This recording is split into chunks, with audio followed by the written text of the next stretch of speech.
Olá, tudo bem? Graças a paz.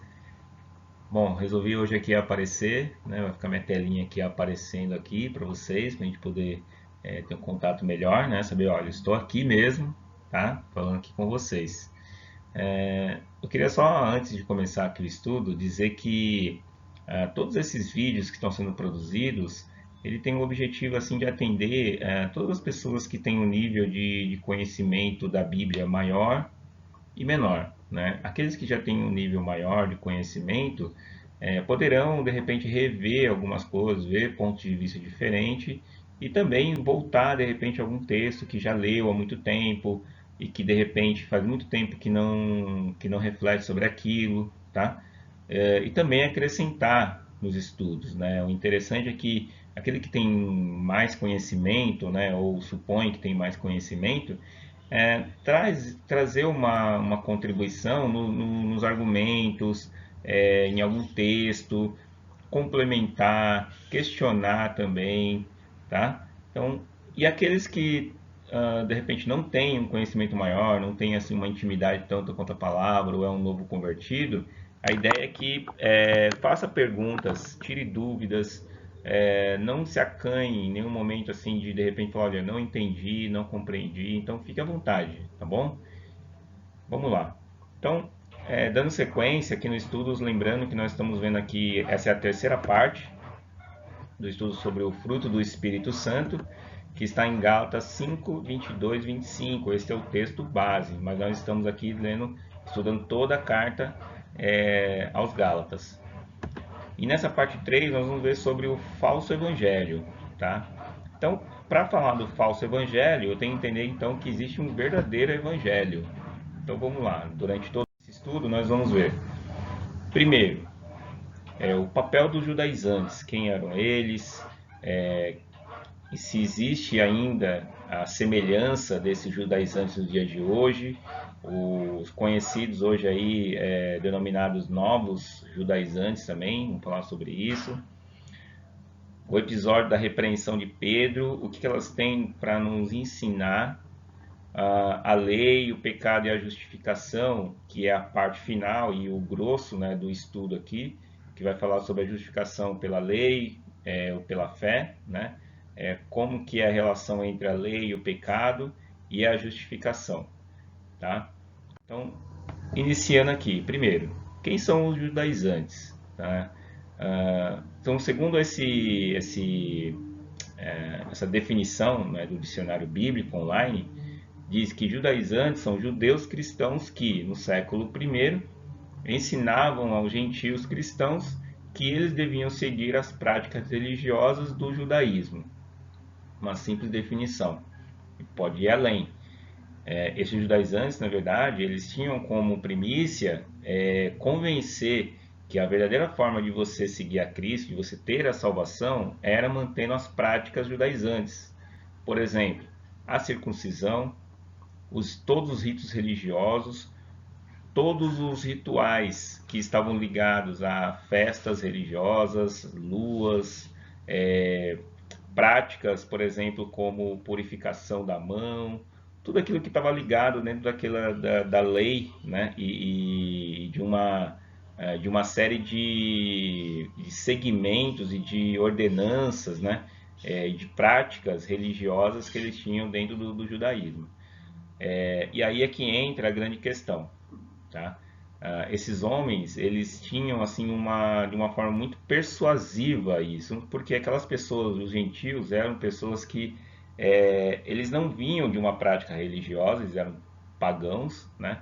Então, como eles vinham com muita ênfase, né? Eles tinham muita ênfase naquilo que eles falavam, né? Eles tinham muita convicção daquilo que eles falavam, muitos eram convencidos. Então, mesmo aqueles que eram pessoas que tinham se convertido ao Evangelho da Graça, através da pregação do apóstolo Paulo, que dizia que a fé, né, ela era aquela que fazia com que a pessoa ela se encontrasse com Cristo, né, então a salvação por intermédio da fé, a justificação por meio da fé, né, e que a pessoa não precisava fazer nada externamente para poder obter essa salvação.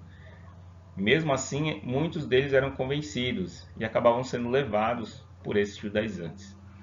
E aí, no texto, né, quero utilizar aqui, era no texto de Atos, né, no capítulo 15, logo no versículo 1. Mas é interessante vocês voltarem todo esse capítulo e vocês observarem mais alguns versículos depois e antes também, como eles eram persuasivos, né, como que era essa prática dos judaizantes. Então, olha só. Alguns homens desceram da Judéia para Antioquia e passaram a ensinar aos irmãos: se vocês não forem circuncidados, conforme o costume ensinado por Moisés, não poderão ser salvos. Tá? Então aqui é bem enfático, né? Eles não mediam palavras, né? E isso era repetido, às vezes, né, falado nas sinagogas, que era o local onde era aberto para que todos aqueles que também se convertiam, eles pudessem também adorar. Seguindo aqui, no texto, né, de Gálatas, né, nós vamos encontrar como que era essa relação, né, dos judaizantes nesse meio. Então vamos lá. 14 anos depois, subi novamente a Jerusalém, desta vez com Barnabé, levando também Tito comigo. Fui para lá por causa de uma revelação e expus diante deles o evangelho que prego entre os gentios, fazendo-o, porém, em particular aos que pareciam mais influentes, para não correr ou ter corrido em vão. Mas nem mesmo Tito, que estava comigo, foi obrigado a circuncidar-se, apesar de ser grego. Essa questão foi levantada porque alguns falsos irmãos infiltraram-se em nosso meio para espionar a liberdade que temos em Cristo Jesus e nos reduzir à escravidão. Não nos submetemos a eles, nem por um instante, para que a verdade do Evangelho permanecesse com vocês.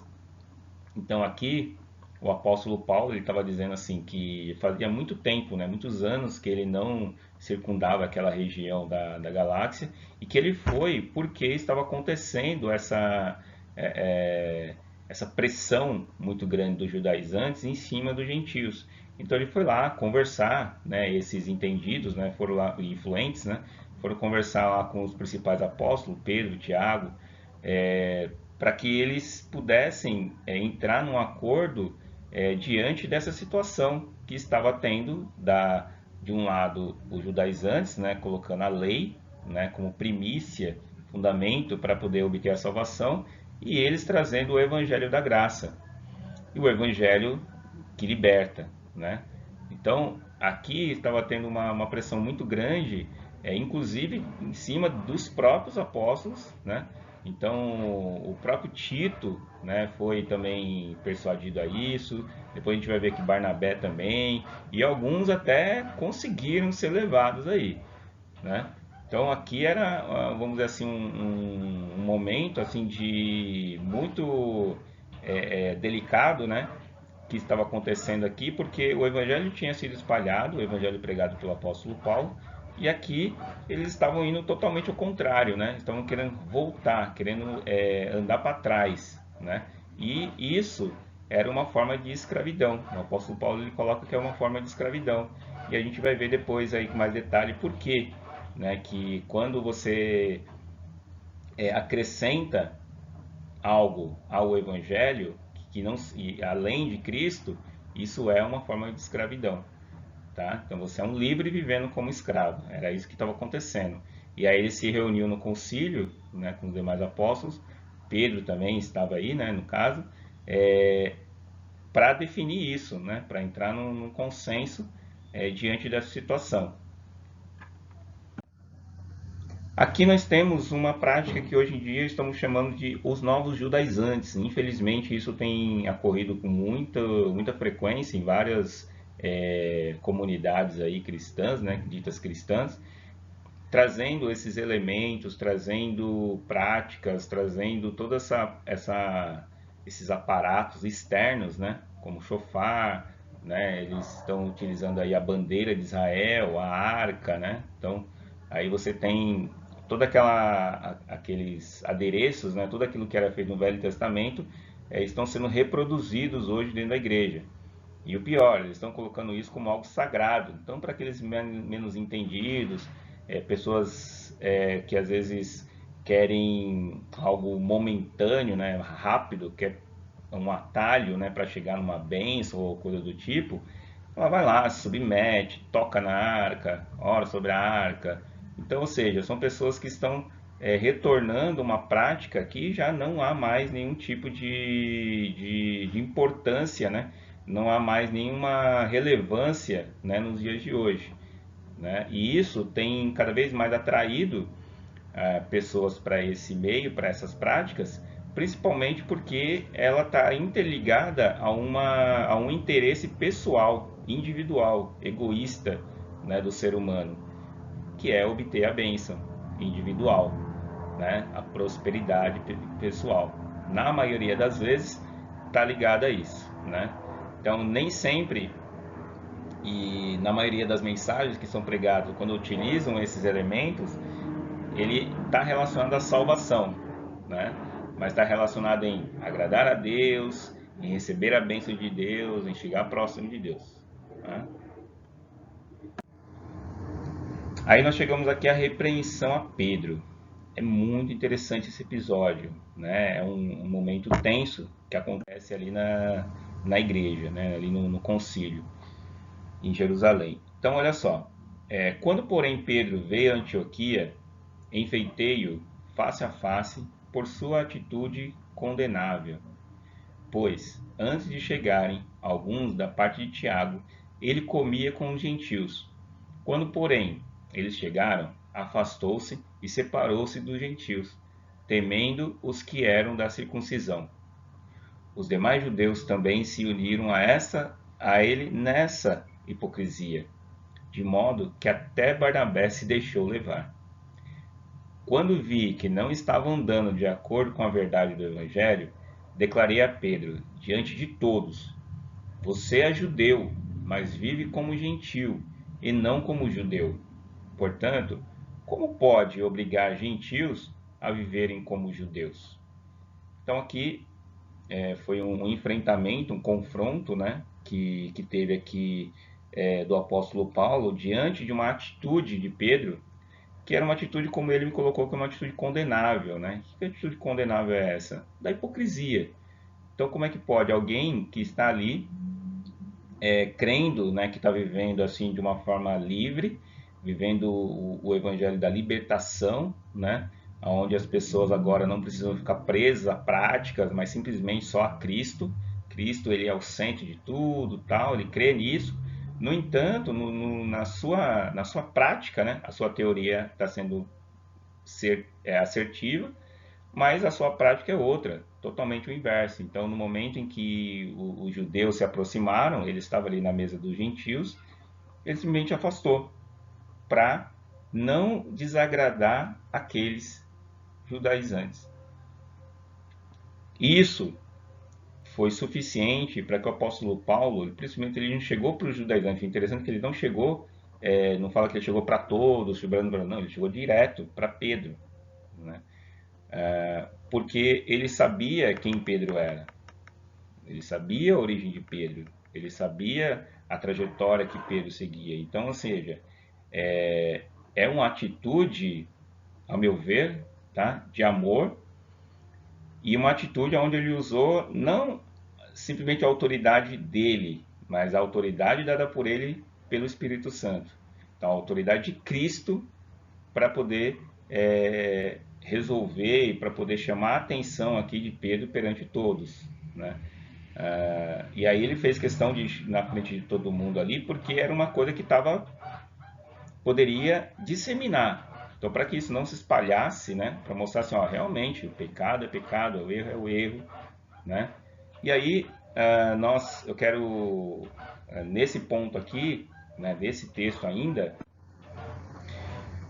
eu quero pegar os exemplos, né, de Pedro e Paulo, né, e mostrar assim para que a gente possa refletir, né, o que ele nos ensina. Então eu separei 3 tópicos aqui. Olha só. Primeiro, nós devemos sempre nos olhar no espelho. Então, o que seria esse olhar no espelho? É uma forma da gente entender, né, os psicólogos, né, eles dizem muito isso, de você se olhar realmente quem você é. Então, quando nós fazemos isso, nós não caímos naquela falsa impressão de que nós somos perfeitos, ou na falsa impressão que eu já estou bem com Deus, então tá tudo certo, e tal. E não é bem assim. Nós continuamos sendo humanos, falhos e passíveis de erro, independente do meu nível intelectual, do meu conhecimento da palavra, de tudo isso, independente de tudo isso. Então, isso nos faz errar menos nesse sentido, né, de falar uma coisa e praticar outra. Nos ensina também a teoria, ela sempre vem com a prática, tá? A teoria sem a prática ela é mortal.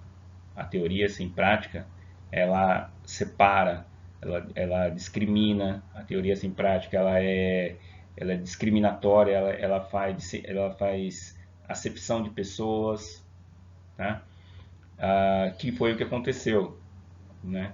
Ela me torna uma pessoa fria, arrogante, hipócrita, né? E muitas vezes eu não vejo isso. Muitas vezes isso é uma cegueira. Então, a prática diária, né, da oração, da meditação e principalmente da compreensão de quem eu sou, de quem Deus é, me faz colocar no devido lugar. Repreender, sim, mas na autoridade de Cristo. Então, o que eu já falei antes, o apóstolo Paulo, ele ensinou que nos mostra aí, né, que eu devo repreender, sim, aquele irmão que eu sei como ele caminha, quem ele é, e aí cabe aqui dentro da própria igreja, né, para que a coisa ela mantenha dentro de um eixo. Muitas vezes precisa ter esses ajustes e às vezes tem que ser de uma forma mais dura, né? Aqui não há uma regra, não há uma receita de bolo, né? Sempre tem que ser assim. Então, eu vou agir como Paulo fez em todo momento. Tá perdido, não é para fazer isso. Não é assim, né? Então, determinada situação cabe sabedoria para lidar, ou de uma forma individual, ou falar na frente de todos, ou falar de uma forma mais branda, ou falar de uma forma mais dura, mas tudo um detalhe, tá? Na autoridade de Cristo, usando a palavra. O apóstolo Paulo ele usou o ensinamento de Cristo. Ele não ficou só na fala dele ali. Olha só o que a gente vai ver a seguir para poder reforçar essa ideia, essa verdade aqui. A lei, o pecado e a justificação. Olha só, nós judeus de nascimento e não gentios pecadores, sabemos que ninguém é justificado pela prática da lei, mas mediante a fé em Jesus Cristo. Assim, nós também cremos em Cristo Jesus para sermos justificados pela fé em Cristo e não pela prática da lei, porque pela prática da lei ninguém será justificado. Tá? Bem clean, né? Bem claro aqui, cristalino esse versículo. Aqui é uma continuação, né, ainda da repreensão, uma conclusão, né, dessa repreensão do apóstolo Paulo a Pedro, onde ele usa a própria a escritura para poder repreender. Então ele relembra ele, olha, sabemos disso, né, que ninguém é justificado pela prática da lei, ou pela aparência, ou por algo parecido externo, né, mas mediante a fé em Cristo. Isso basta. Então ele relembra isso usando uma autoridade de Cristo, usando a palavra para mostrar o seguinte: olha, volta, para com isso, deixa disso, né?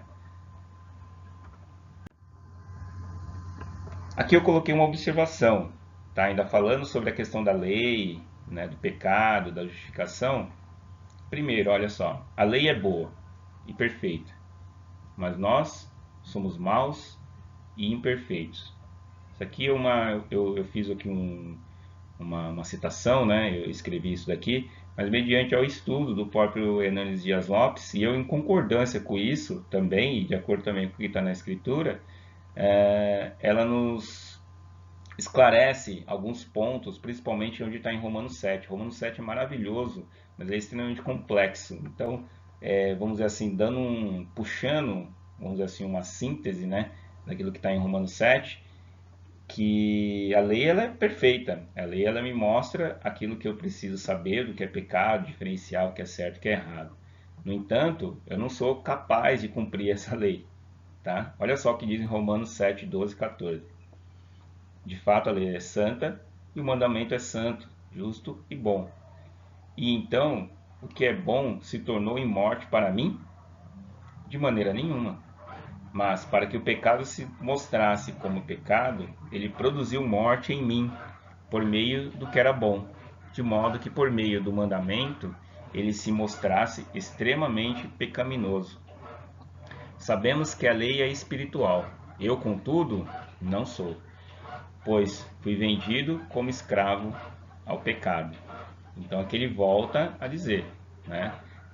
A lei ela foi criada para organizar os seres humanos, para não viver de uma forma assim sem desregrado, tá? E aí eu quero pegar, né, emprestado um exemplo que o Hernando Dias Lopes disse no vídeo dele, na aula dele, né? Que ele usou o exemplo de uma rodovia, né?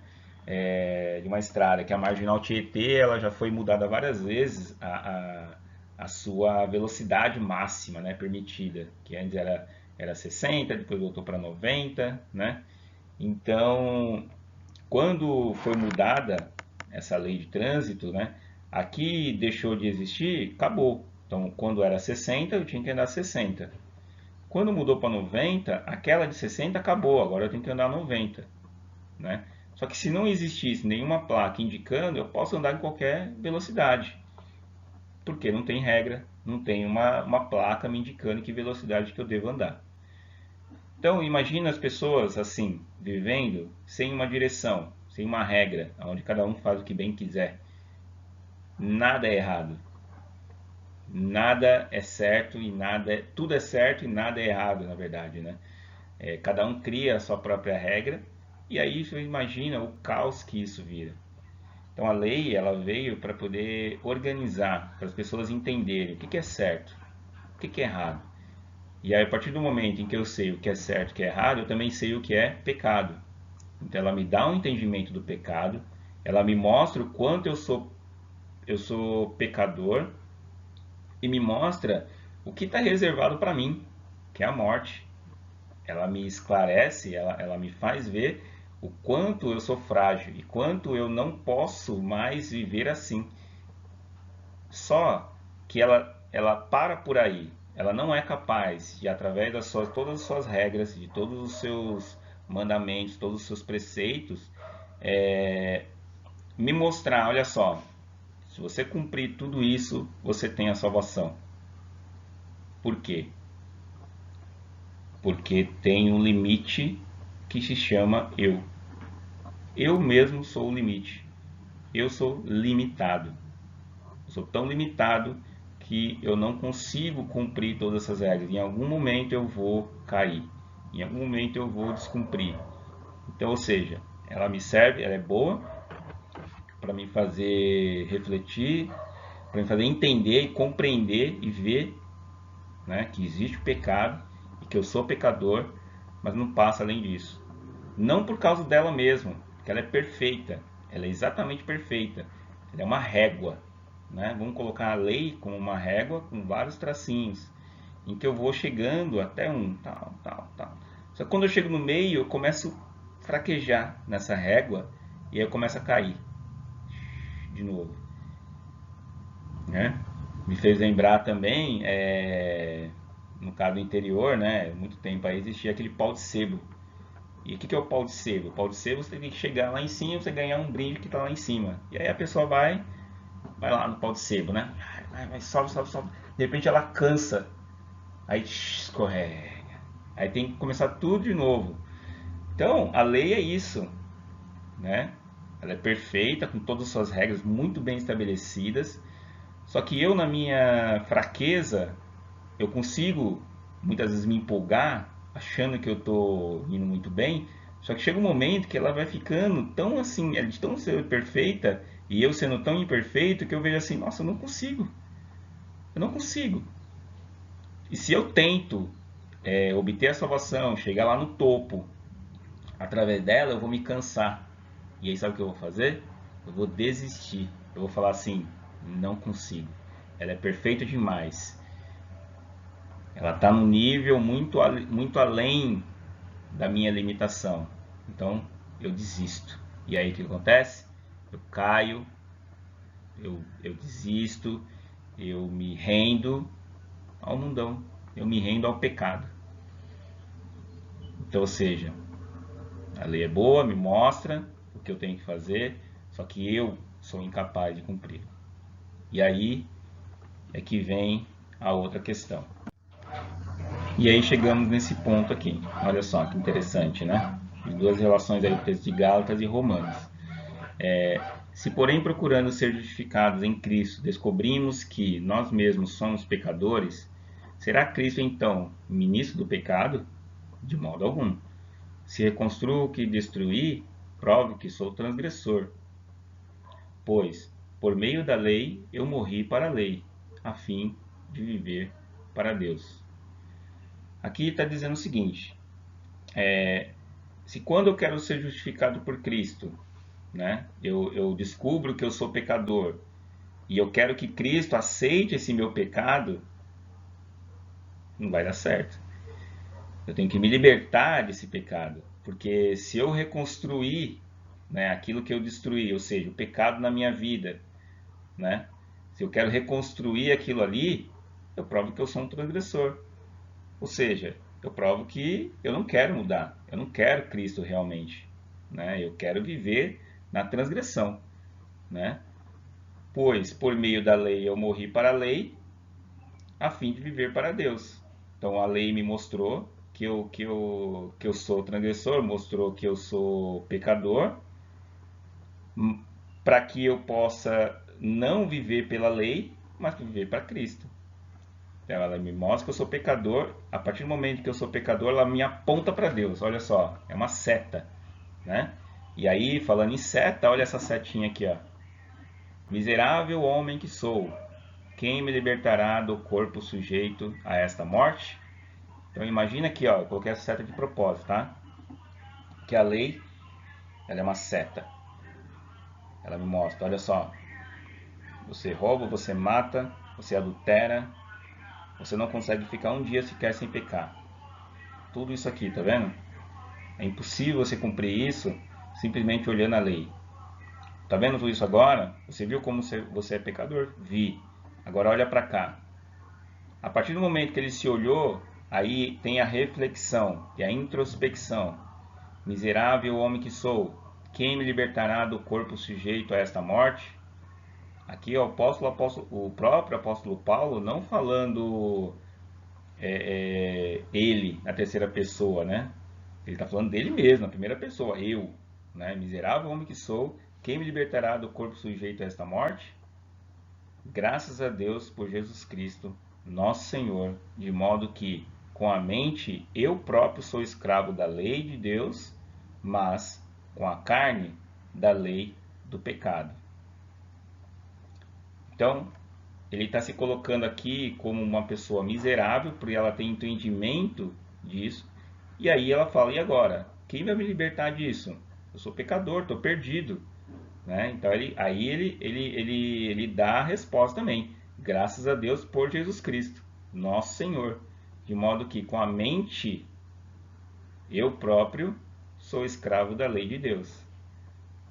E na carne da lei do pecado. Então a lei ela vai fazer com que na minha carne, na minha atividade social, moral, ela me faça viver de uma forma digna, de uma forma correta na sociedade, mas ela tem o limite.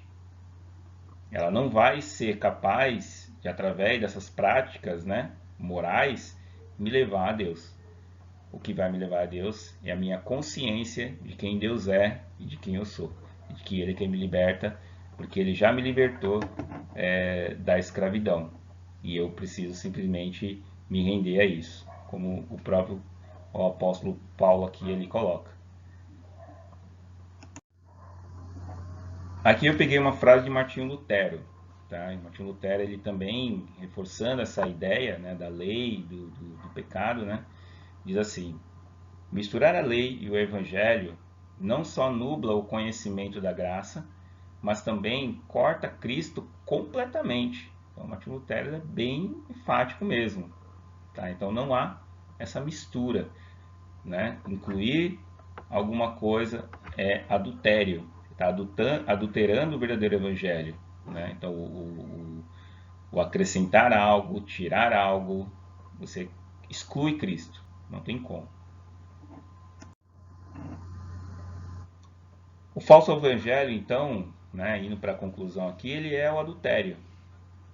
É aquilo que muda, é aquilo que macula, que tenta acrescentar, tenta tirar de acordo com o gosto de cada grupo religioso, de cada seita, de cada pessoa que quer de alguma forma manipular o evangelho ao seu bel prazer. Ou de um grupo também. A hipocrisia é a cegueira provocada pelo legalismo. Então, aqui lembrando de Pedro, né, que também ficou um pouco perdido nessa questão da lei e acabou se fazendo valer daquilo que ele estava vendo, da aparência. Né? Então, isso acabou ele se cegando por isso e tomando uma atitude ali ruim e hipócrita perante todos. Tá? E quais aplicações desse estudo em minha vida? E aí eu quero deixar uma pergunta, né, para vocês, e também fica para mim também, até vocês podem responder pelo próprio WhatsApp. É assim, a semelhança dos judaizantes, né? Existe alguma outra forma de diminuir ou acrescentar algo ao evangelho? A semelhança, não no exemplo de usar atributos ou rituais judaizantes, mas a semelhança disso, de tentar minar, de tentar. O que mais tem feito com que o evangelho da graça, né, seja de uma certa forma maculado, na tentativa de macular esse evangelho no meio do corpo de Cristo?